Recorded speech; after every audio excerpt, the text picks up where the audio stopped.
your own marhumin and for the marhumin of all of the mu'mineen and mu'minat in the majlis,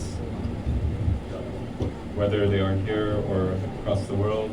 Please recite the Surah Al-Fatiha masbooqatan bis-salat ala Muhammad wa ala Muhammad. Allahumma salli ala Muhammad wa ali Muhammad.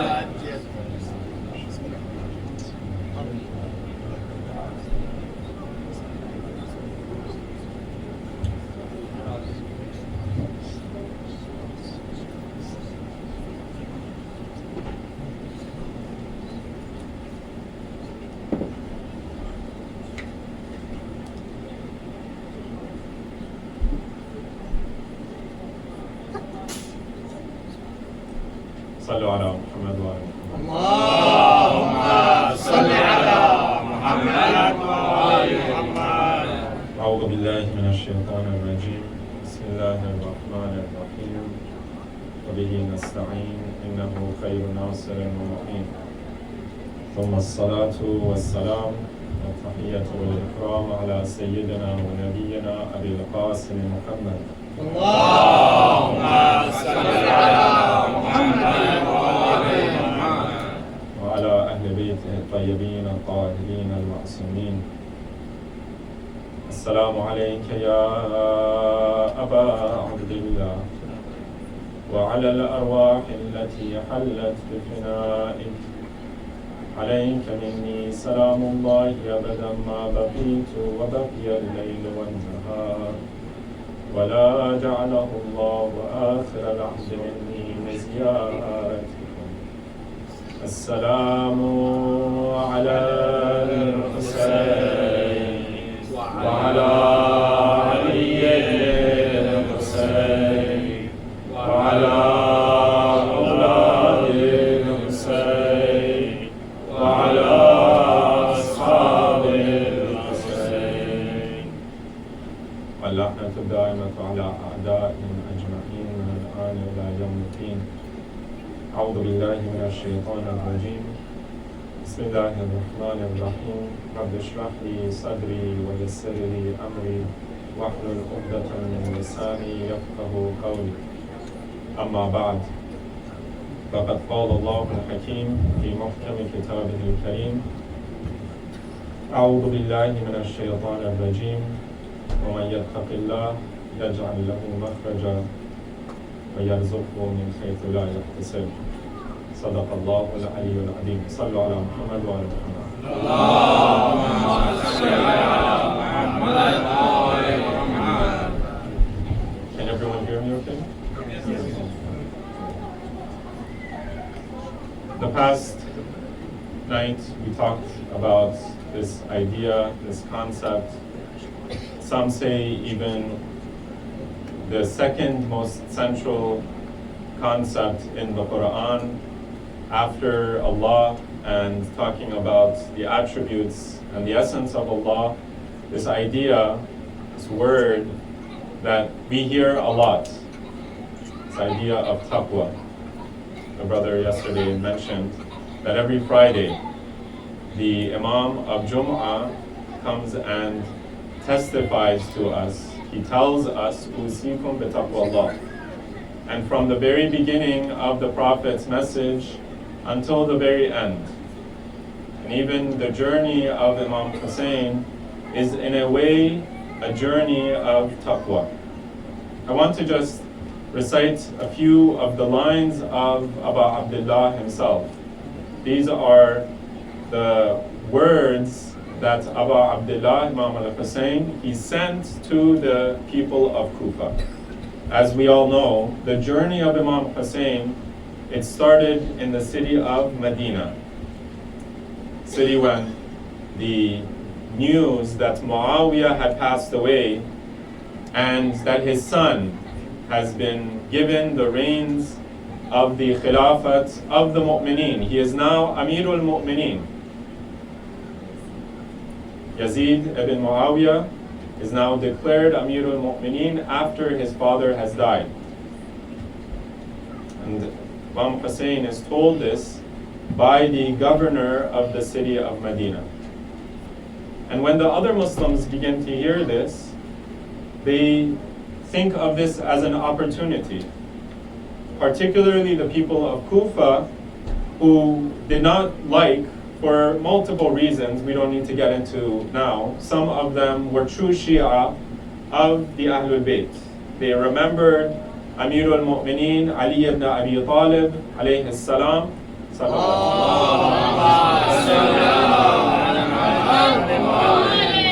And they remembered his khilafat, his outward khilafat, when he ruled over the Muslims for those 4 or so years. Other people in the city of Kufa, they did not like Banu Umayyah, and they had this sort of grudge against them. And some other people in the city of Kufa, they were Kufans, and they were the people of Iraq. They did not like the people of Sham. So there were different reasons why the people of Kufa wanted to rise up against the Banu Umayyah. First, Muawiyah was in charge, and Muawiyah ruled with an iron fist. Whoever rose up against him, whether they were muttaqi, whether they were companions of the Prophet, it did not matter. If you rose up against Muawiyah, he was going to bring down his iron fist against you. He might kill you, and he might kill, na'udhu billah, your entire family. Or he might take your family as prisoners. This is something that maybe in the following nights we can talk about. Many of the things that we hear about occurring to Imam Hussein and the Ahlul Bayt, these had precedent before the events of Karbala. The Muslims had become prepared that this is what happens to you if you rise up against the Khalifatul Muslimin. This is what happens if you rise up against the so-called Amirul Mu'mineen. You are going to be killed, your head is going to be removed from your body, and then your women and your children, if they are not killed as well, they are taken prisoner and they are bandied about as trophies against those who would dare to rise up. And so, when the people of Kufa, they see that Muawiyah has now passed, he has died, has left this world, they see this as an opportunity. And so they begin to send letter after letter. Some say thousands and thousands of letters begin to come into Imam Hussein, and they are sent to the Imam, asking him, inviting him, beseeching him to come towards the city of Kufa. This is what sparks and ignites the journey of Imam Hussein to the city of Kufa. He had taken refuge from the city of Medina to the city of Mecca, which was supposed to be a safe haven for all of the Muslims. Then all of these new letters come in, inviting the Imam, and then the Imam says, in response to some of these letters, to the final letters that arrive to the Imam, فَلَعَمْرِي مَا الْإِمَامِ إِلَّا الْحَاكِمِ بِالْكِتَابِ الْقَائِمِ بِالْقِسْطِ الدَّائِمِ بِدِينِ الْحَقِّ الْحَابِسِ بِنَفْسِهِ عَلَى ذَاتِ اللَّهِ. These are the final lines that the Imam sends in his letter. He says, I have heard your invitation. Some of you have said that this is now the opportunity that we have. Come to us and we will defend you. We will rise up with you, O Hussein. And then the Imam says, I have heard your call, and he ends with this line, by my life, I know that the Imam is none other than a person who commands by the book of Allah and who stands up for justice. These are lessons not just for the people of Kufa, but they are also lessons for us. In a way, there are lessons for how far we have fallen from that ideal political system. We don't even think about al-hakim bil-kitab. We're of course in a foreign land, non-Muslim land, so al-kitab is not even a consideration. Al-qa'im bil-qist, a person who stands up for justice, who establishes justice.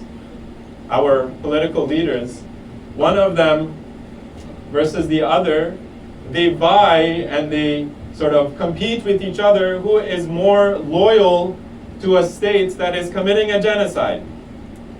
One person has a 30-year track record for upholding his Zionist credentials. He is the best ally of the state. And the other, he is a person who says, there is no one who is more of an ally of that state than I am. These are the political leaders that we have. There's no justice. There's no sense even of a sense of justice, a sense of fighting against the most obvious injustice of our time. A genocide that we witness in the palms of our hands. Children and women being killed, slaughtered, an entire city, an entire population being destroyed. Where is the justice in that? Do we even have a sense for what it would mean for our political leaders to call for justice? Al-qa'im bil-qist, ad-da'in bidin al-haq. And then the Imam says, al-habis binafsihi ala dhatillah, is a person who is in control over his soul, over his self, for Allah, not for any other. And this is the topic that we are talking about, taqwa. I mentioned last night that a lot of times we think about taqwa, we translate taqwa as a sense of fear. When we say, for example, when we read the Quran, Allah says, ittaqullah. We translate it as fear of Allah. Or we might translate it as a consciousness of Allah, being mindful of Allah. But when we look in the word itself, we have the word taqwa comes from the root of waqa, to protect oneself, to preserve oneself, to protect myself, and to preserve myself from the punishment and the anger of Allah. And that protection then leads me to a sense of fear. But taqwa itself, according to the reports of the Ahlul Bayt and to the Quran, taqwa itself means a way for a person to be vigilant and to be aware of what he does and what his soul calls him to. Those words of Amirul Mu'mineen Ali ibn Abi Talib recited last night.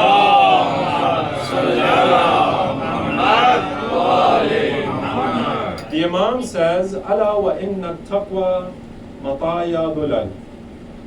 Taqwa, piety, or this idea of vigilance of the soul, command over my soul, is a dormant, is a docile mount that you take and you say, for example, ride, and then it is when you have the reins of that mount in your hand. So imagine during the time of Amirul Mu'mineen, Imam Ali, you might think about a horse or a camel.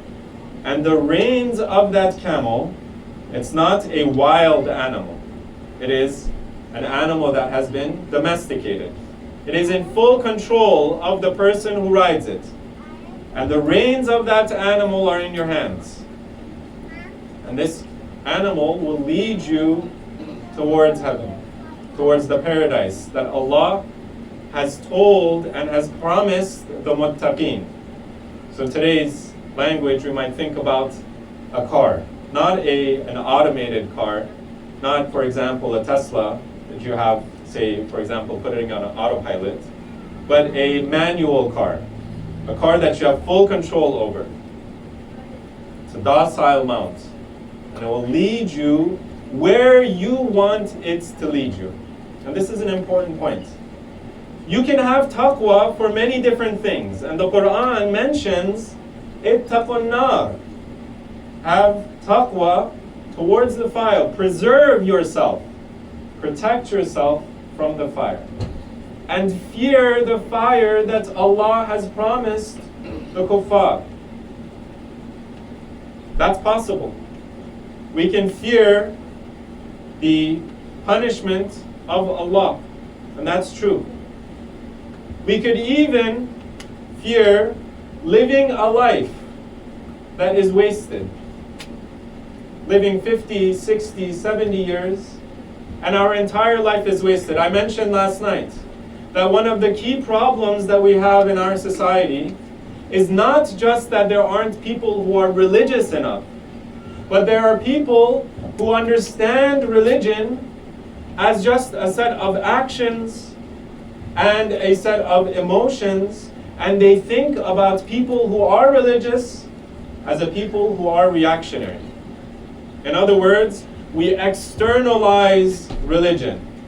We don't think about the way that religion should sit in my heart and in my soul, and how much religion calls me to preserve my soul and to take control over myself. I want to just spend tonight thinking about and reflecting on some of the ayat of the Quran where Allah talks to us about taqwa. If you will allow me, maybe we can spend tonight just doing a little bit of tafsir, talking about how the Quran and how Allah Himself talks about taqwa, all keeping in mind these words of Imam Hussein. Mal imam illa al-hakim, until he gets to the point, al-habis nafsahu ala dhatillah. Person who is in control of himself, for the sake of Allah. Sallu ala Muhammad wa ala Muhammad. Allahumma salli ala Muhammad wa ali Muhammad. I mentioned that a person can have taqwa for many different things. You might want to have taqwa for living a good life. And in fact, Allah talks about this. I'll mention this in just a second. There are verses of the Quran in which Allah talks about having taqwa as the means for living a good life, the best of means. وَخَيْرُ الزَّادِ التَّقْوَى. But then, when we think about what motivates us to take control of ourselves, take control of our souls, there are these verses of Surah An-Nisa. Allah says, أعوذ بالله من الشيطان الرجيم وَلِلَّهِ مَا فِي السَّمَاوَاتِ وَمَا فِي الْأَرْضِ. For Allah is the heavens and the earth. And what's interesting is that the Quran, many times where Allah talks about taqwa, Allah actually also talks about the fact that Allah is in full control over the heavens and the earth. He is Maliki Yawmiddin, Rabbil Alameen. Does not need me to give Him control over the heavens and the earth.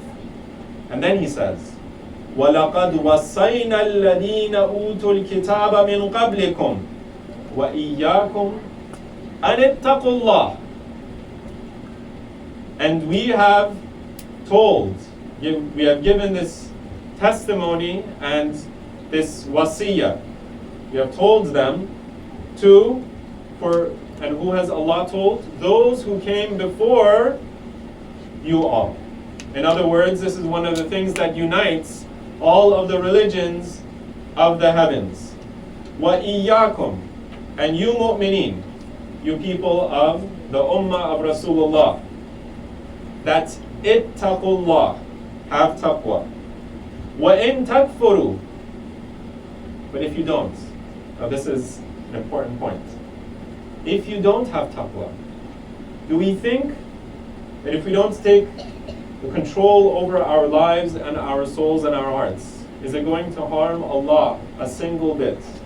وَإِن تَكْفُرُوا فَإِنَّ لِلَّهِ مَا فِي السَّمَاوَاتِ وَمَا فِي الْأَرْضِ وَكَانَ اللَّهُ غَنِيًّا حَمِيدًا. If you do not have taqwa. So Allah He is juxtaposing, He is setting as a parallel. On the one hand, there is taqwa, and on the other hand, it is kufr, disbelief. If you think that if you don't have taqwa, that you're going to harm Allah, فَإِنَّ لِلَّهِ مَا فِي السَّمَاوَاتِ وَمَا فِي الْأَرْضِ. Don't think you're going to harm Allah, even a single bit, because Allah is in full control over the heavens and the earth. وَكَانَ اللَّهُ غَنِيًّا حَمِيدًا. And Allah is free from any want.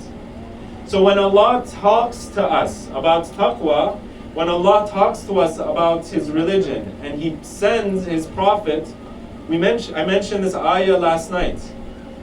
إِلَّا مَنْ أَتَى اللَّهَ بِقَلْبٍ سَلِيمٍ. Only people who are going to be saved on the Day of Judgment are those who have a pure heart.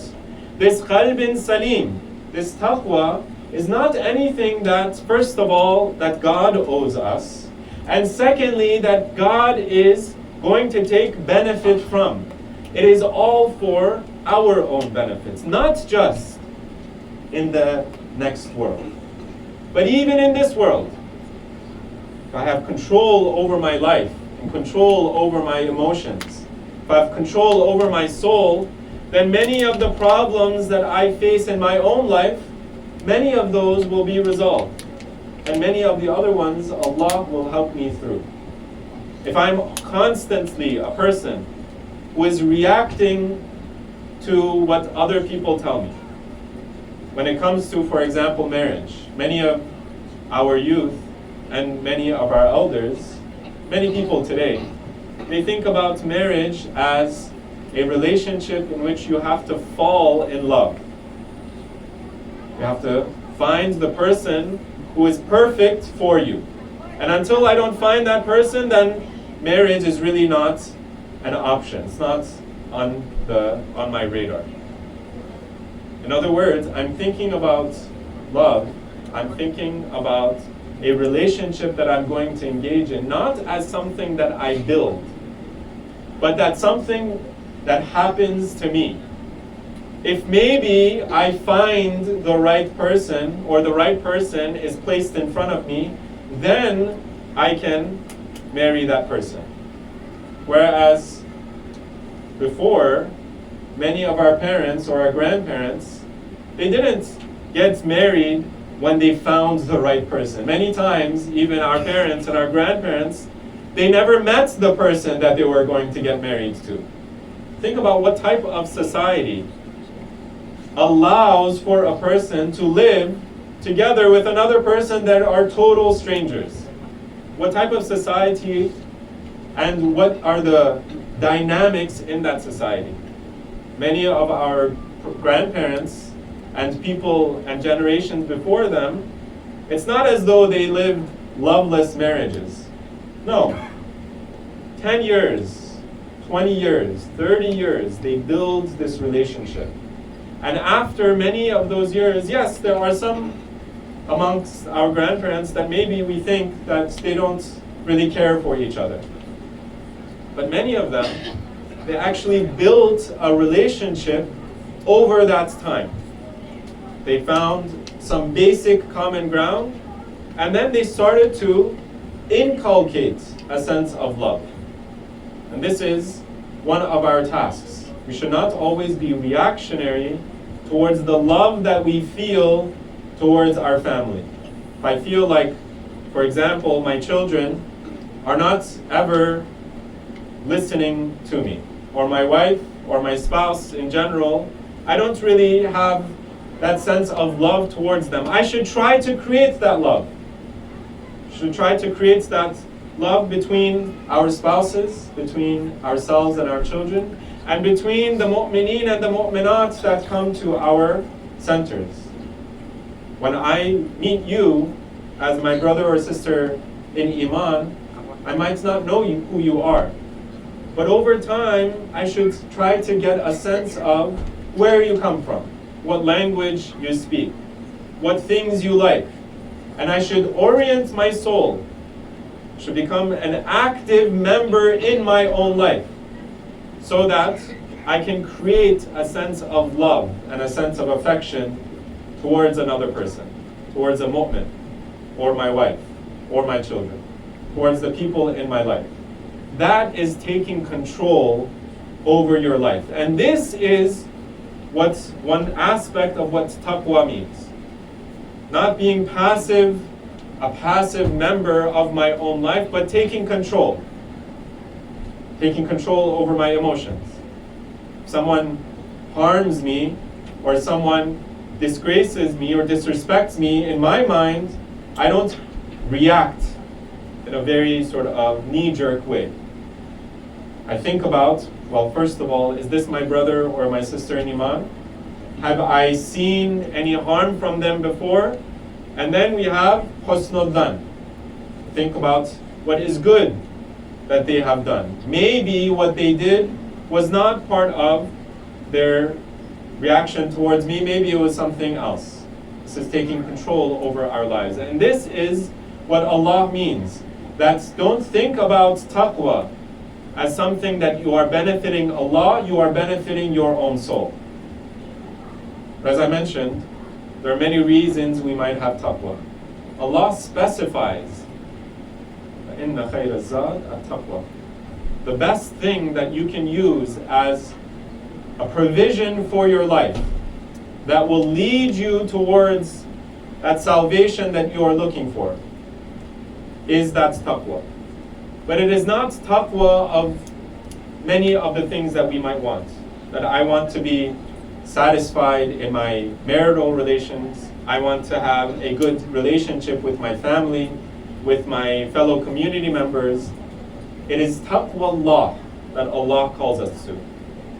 And sometimes, again, we have corrupted not just our sense of what taqwa means, or rather what religion and religious people look like, but what we expect from religion. And this takes me to another ayah of the Quran. This is Surat Al-Mu'minun. Sallu ala Muhammad wa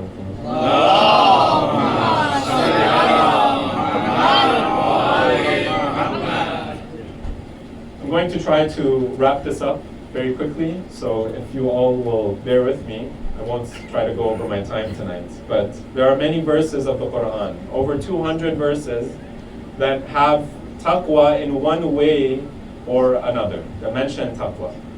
One of those ayat is in Surat Al-Mu'minun, where Allah talks about the people who came before. Sometimes our image of people of Jahiliyyah is that these people were all polytheists. They didn't believe in one God. Or even if they believed in God, they didn't believe in Allah. They weren't monotheists. This is one of the problems that we as well have today. Sometimes we think that I am Muslim. I am part of this religion. I have certain beliefs, and that is what is going to save me on the Day of Judgment. So far as I am Muslim, I believe in, for example, Rasulullah. I believe in Kitab Allah. I believe even in the Aimma. That is what is going to save me on the Day of Judgment. But then Allah says, in these verses of Surat Al-Mu'minun, He says, the people who Rasulullah came to preach to, they as well had a set of beliefs. They, in fact, in a way, believed in Allah.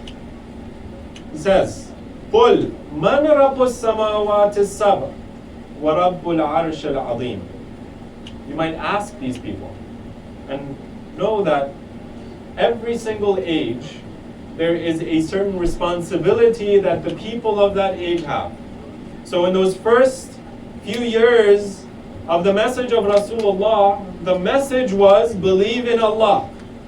Not necessarily do salat, do sawm, give zakat, not all of those things. The first message was قُولُوا لَا إِلَهَ إِلَّا اللَّهُ تُفْلِحُوا.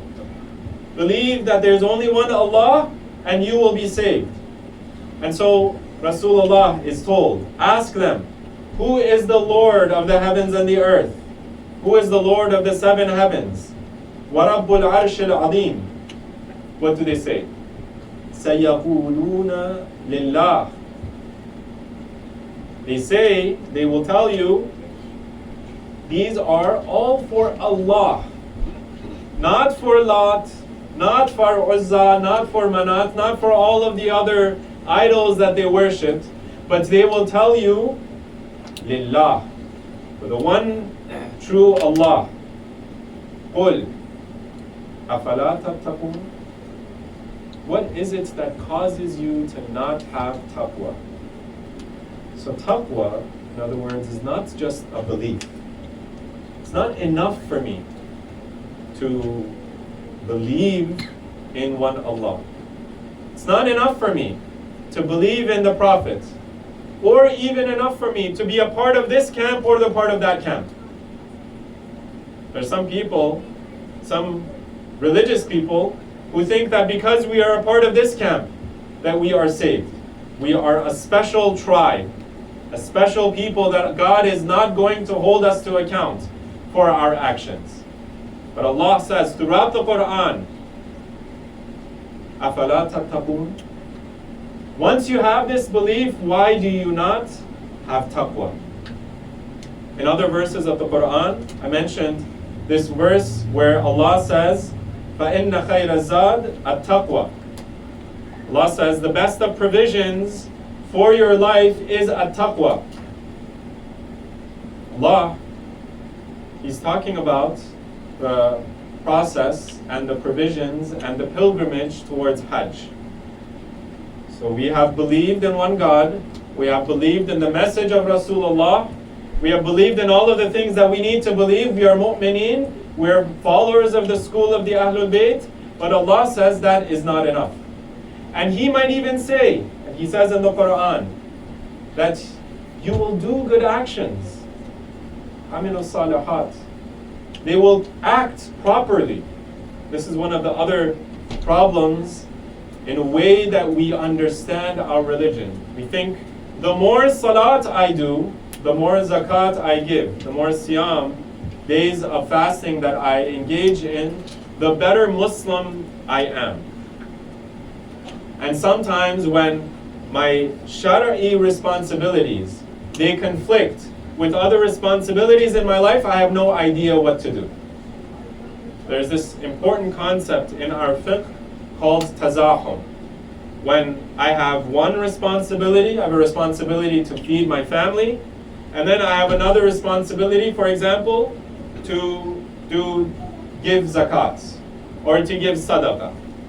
Sometimes we just don't know how to balance those different responsibilities. Sometimes we think what it means to be religious is to do more salat.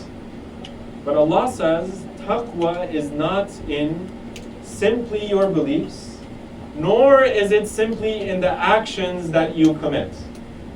You cannot externalize your religion. It has to sit deep in your heart. Sallu ala Muhammad wa ala Muhammad.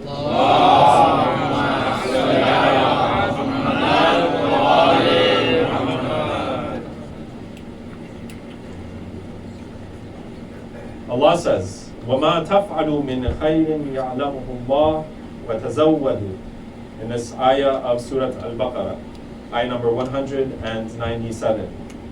So you go towards Hajj, you might think, what are the things that you need to take when you go to Hajj? You need to prepare yourself, you need to take your visa, get your visa accepted, you need to apply to one app that is revealed from the heavens all of a sudden from the government website, and then all of a sudden everybody has to go and apply on that app, right? This happened just a few years ago. Whoever didn't apply, they couldn't go. And then you need to gather the money, you need to become mustatir, have enough money to provide for yourself and your family, and then you need to buy your tickets, and then you need to maybe, in the past, you need to go and talk to a caravan.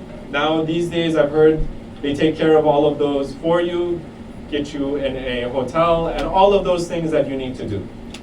Allah says that you should prepare all of that for your Hajj. The most important, sometimes we might think, the most important journey that we take in our entire lives.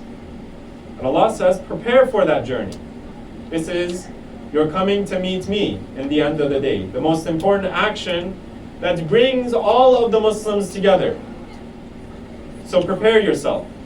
Do those actions that you need to do. And then Allah says,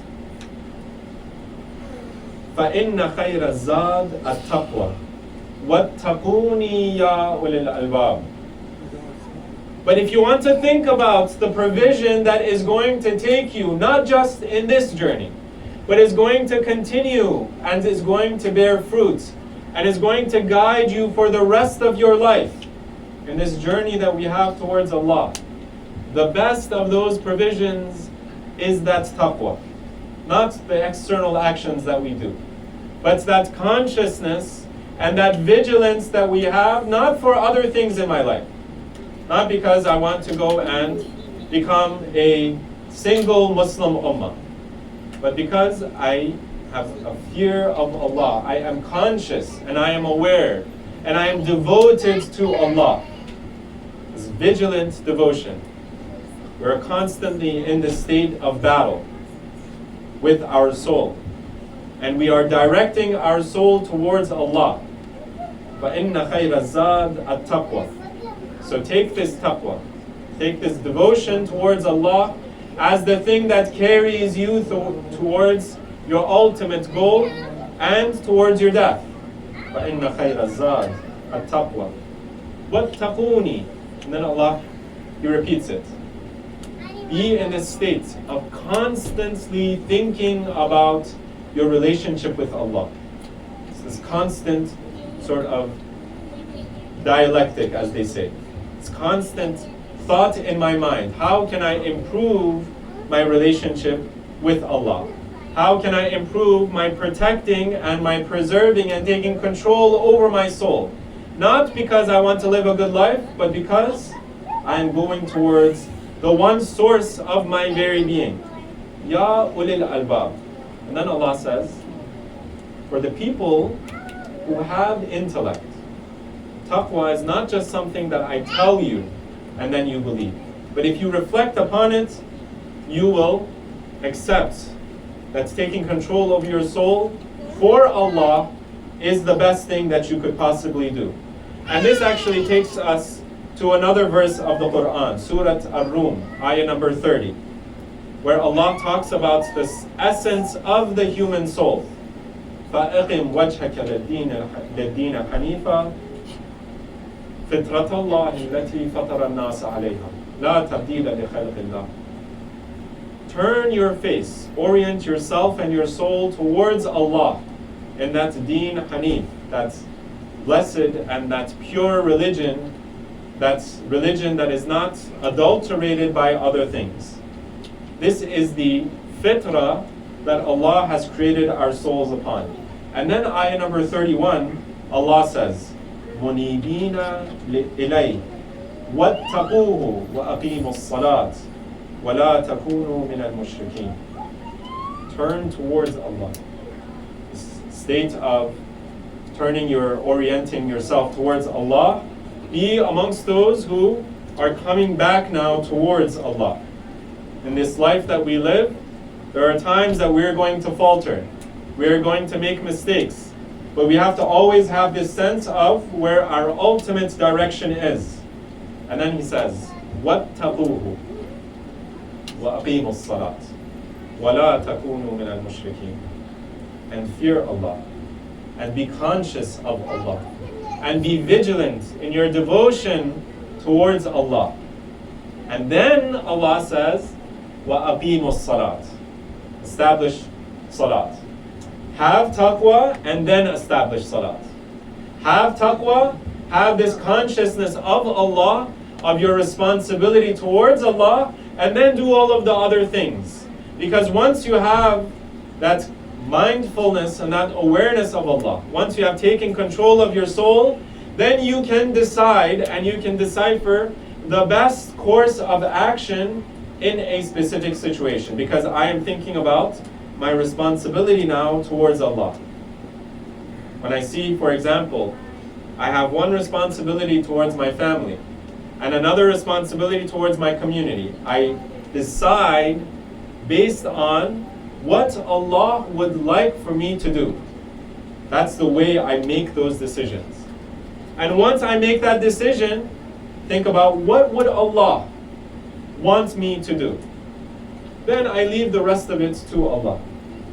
I leave the conclusion to Him. And this is one of the key concepts that we have in the school of the Ahlul Bayt. If you figure out the process and the means by making those decisions, then Allah will take care of the conclusion. So don't worry so much. Ittaqullah. Have piety towards Allah. Sallu ala Muhammad wa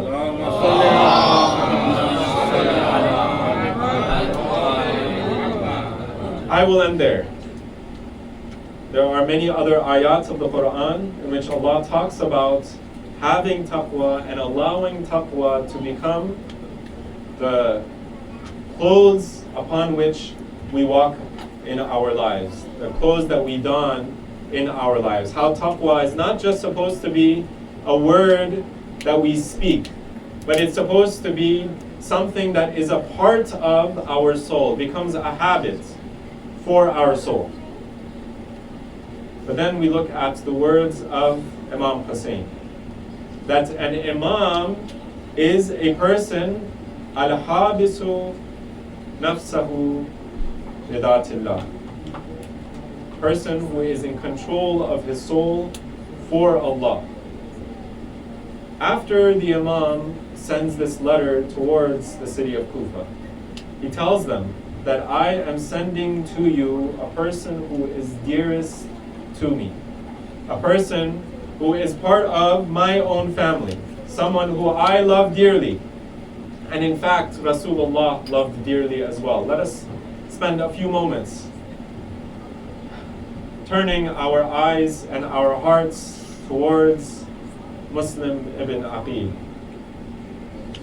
who is buried in the city of Kufa. It is said that when one day Rasulullah turned towards Amir al-Mu'mineen Ali ibn Abi Talib, and he says to Imam Ali that I love your brother Aqil for a number of different reasons. Inni la uhibbuhu hubbayn. I love him for two different reasons. Hubban lahu wa hubban لحب Abi Talib lahu. I love him for himself because he is a true believer, and I love him because Abu Talib, his father, loved him as well. And then Rasulullah says, وَإِنَّ وَلَدَهُ لَمَقْتُولٌ فِي مَحَبَّةِ وَلَدِهِ. And his son is going to be killed because of his love for your son Hussein. Hussein sends Muslim ibn Aqil, and he sends him with this message to the people of Kufa. I am sending to you a person from my own family, a person that I love. إِنِّي بَاعِثٌ إِلَيْكُمْ أَخِي وَابْنَ عَمِّي وَثِقَتِي مِنْ أَهْلِ بَيْتِي. I'm not sending to you just a normal or regular messenger. I am sending to you a person who is my brother, and he is the son of my uncle, and he is a person that I trust from amongst my own Ahlul Bayt. The one person that Imam Hussein trusted to take this message to the people of Kufa. And he gave the responsibility of deciphering whether these people of Kufa are going to be loyal to their promises, was Muslim ibn Aqil. And so when Muslim arrives in the city of Kufa, it is said that Muslim gets the allegiance on behalf of Imam Hussein from thousands and thousands of the citizens of the people of Kufa. It is said that Muslim gets the bay'ah from, some people say 10,000, 20,000, and even 40,000 people of the city of Kufa. It's not just a couple of the members of the city of Kufa. How many of those people lived up to their promise and lived up to their allegiance? It is said that days pass, and Muslim, he sees that the environment and the climate of the city of Kufa is changing. Ibn Ziyad enters into the city, and he strikes a fear into the hearts of the people of Kufa. All of those people of Kufa who thought that now was their chance to fight against the people of Sham. All of those people of Kufa who thought that now is their chance to take the power and the khilafat back into their hands and into their city. All of those people, now a certain fear and a certain cowardice enters into their hearts. And one by one, not only are these people, but even the true lovers of the Ahlul Bayt, they are either imprisoned, or they are killed, or as fear is set into their hearts and they remain in their homes. It is said that Muslim ibn Aqil, I mentioned, thousands of people gave allegiance to Muslim. But in those final nights, Muslim sees that one by one his followers are leaving his side. Until the final night, Muslim is under threat. And the people of Ibn Ziyad, his soldiers, are roaming the streets. And Muslim enters into the masjid. It is said that he enters into the masjid with a number of soldiers.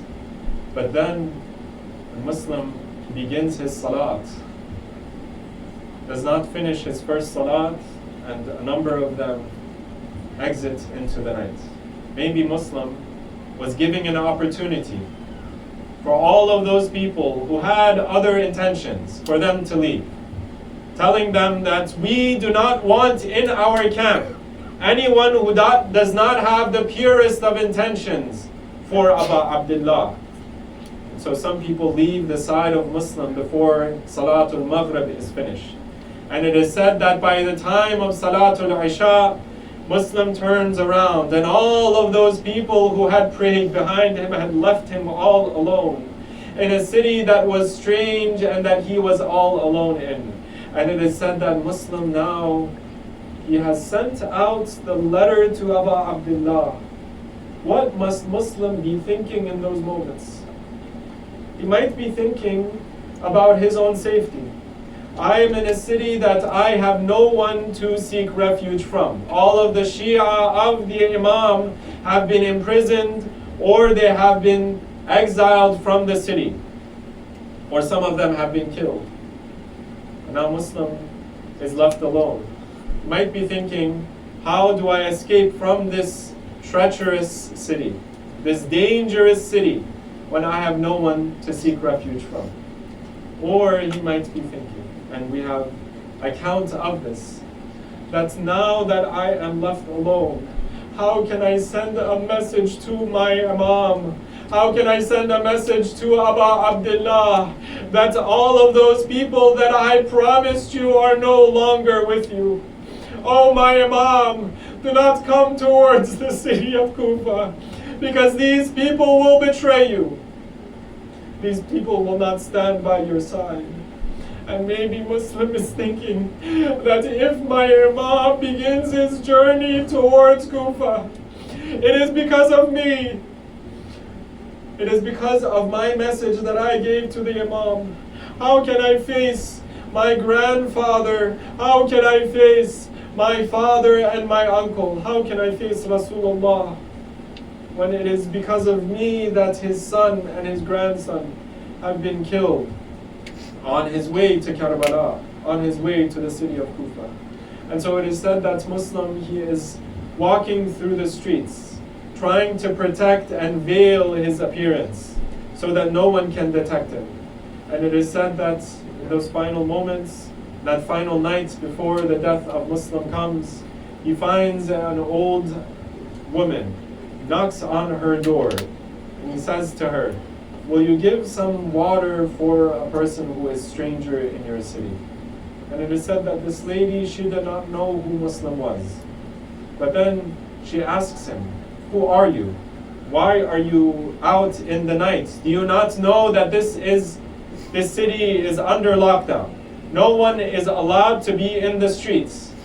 Muslim says, I am a stranger in your city. I am part of the Banu Hashim. I am Muslim ibn Aqil. This lady, she takes some kindness and some compassion towards Muslim. She gives him some water. She allows him to stay one night in her house. And then the next day comes. Muslim does not want any harm to come to this woman. She has opened her doors and she has given him some refuge. But when he hears the enemy soldiers outside of her door, he says, and he prepares himself for battle. And he tells the woman to thank you for giving me refuge, but I am not going to let your kindness and your hospitality go to vain. And so he exits the house and he fights a brave fight. And this is one of the key themes, one of the key characteristics of all of the ashab of Imam Hussein. When time came for fighting, they would fight the most courageous of fights. But there was a moment that Muslim became weak. His body is bruised and it is injured. And he is taken in handcuffs towards Ibn Ziyad. Ibn Ziyad gives that final order. It's the final moments of the life of Muslim ibn Aqil. His body has been bloodied. His body has been injured. His teeth have been marked and have been broken. His entire face is all bloody. And he is preparing himself for those final moments. It is said that Muslim now begins to cry. And the enemy soldiers, they say, "Oh Muslim, you are a brave man. How come we see you crying now? It is too late. Don't think we are going to have any empathy for you. It is the final moments of your life." Muslim turns around and he says, "I do not fear my own death. I do not fear what you are going to do to me. I fear and I am concerned about what is going to happen to my Imam. And these tears that fall from my face, these are tears for Aba Abdullah al-Hussein. He is going to be coming to a city that is going to turn their backs towards him. And they are going to fight against him.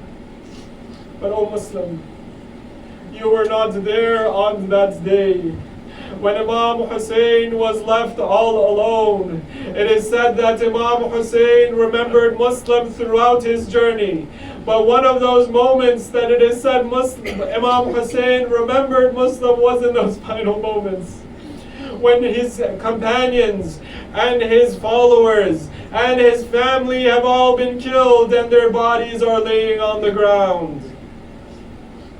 And when Imam Hussein has fallen from his own horse, it is said that in those final moments, when Imam Hussein's body itself is all bloodied, and it is all bruised, and it is all injured, and it is filled with arrows, in that moment Imam Hussein remembers Muslim, and he remembers his true companion and his true follower. And he calls out, "Ayyu nasirin yansurani." Is there anyone who will come and protect me? Is there anyone who will come and protect the household of Rasulullah? He is remembering Muslim ibn Aqil, that one person he trusted. وَسَيَعْلَمُ الَّذِينَ ظَلَمُوا أَيَّ مُنْقَلَبٍ يَنْقَلِبُونَ إِنَّا لِلَّهِ وَإِنَّا إِلَيْهِ رَاجِعُونَ. Ya Hüseyin!